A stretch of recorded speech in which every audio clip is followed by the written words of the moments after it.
Good morning to you all. We had this beautiful morning. We had lots of snow last night, so it's like 30 centimeters. It came, whoa. I think this is about 12 inches. Beautiful. I will not show you.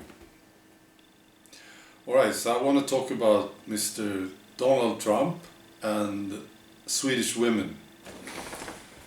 Now, you know, Obama decided to send away Russian diplomats.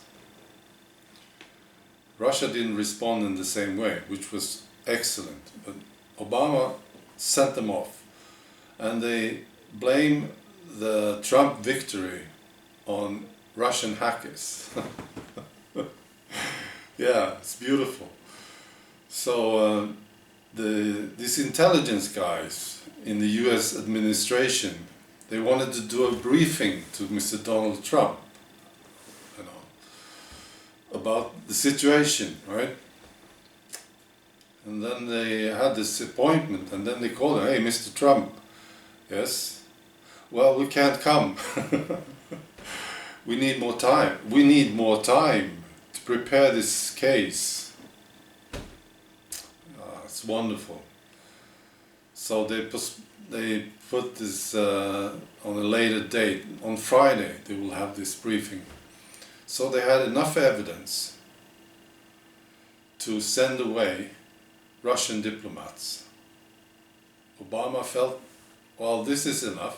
I know enough. We have to send them away. But when they are about to present this very clear case to Mr. Trump, they need more time. That's totally wonderful. Weird. Yeah. So, Swedish women. You know, rape's been going up the last 3-4 years, going very steep, through the roof. And of course this is a very, very bad situation for the Swedish women. And the politicians and the police are not able to protect them. And the situation is caused by the refugees. That's where you find the increase. That's the situation. I know it, the Swedish population know it. It's just the way it is.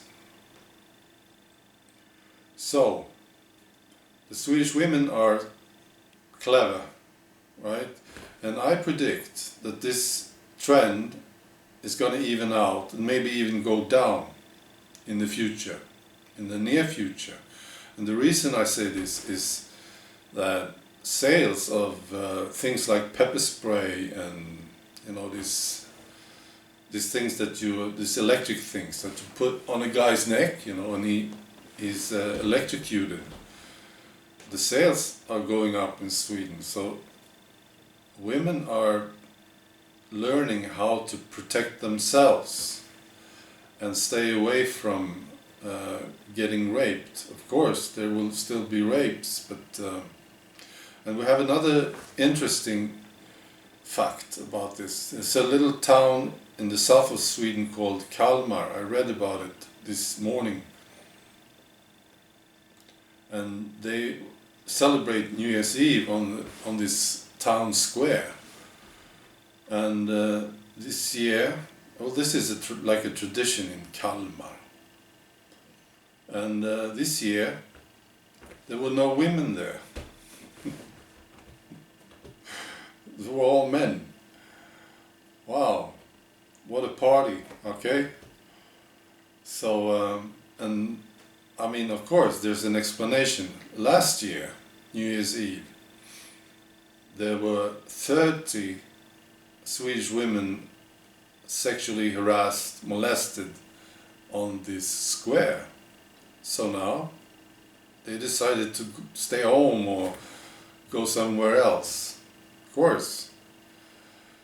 So I'm pretty sure that Swedish women will learn how to protect themselves. I'm sure many women now are learning how to street fight and kung fu and picking up all these weapons that they could possibly get, you know. I would. If I was 18 years old and a girl, I would do the same thing. Absolutely. I would learn how to really mess a guy up. And I would stay away from places where I know that I would be in danger. Of course I would. Anybody would. So this is good, of course, excellent for the women. You know, protect yourselves. But it's a bit sad for society, you know. You will see less women around, out. It's a sad thing. I'm sure next year, next summer, you know, all these festivals, music festivals, where young girls were molested last summer, they will have a problem.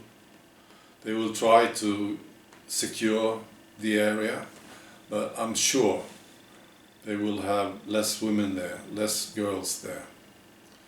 So it's a bit sad for society.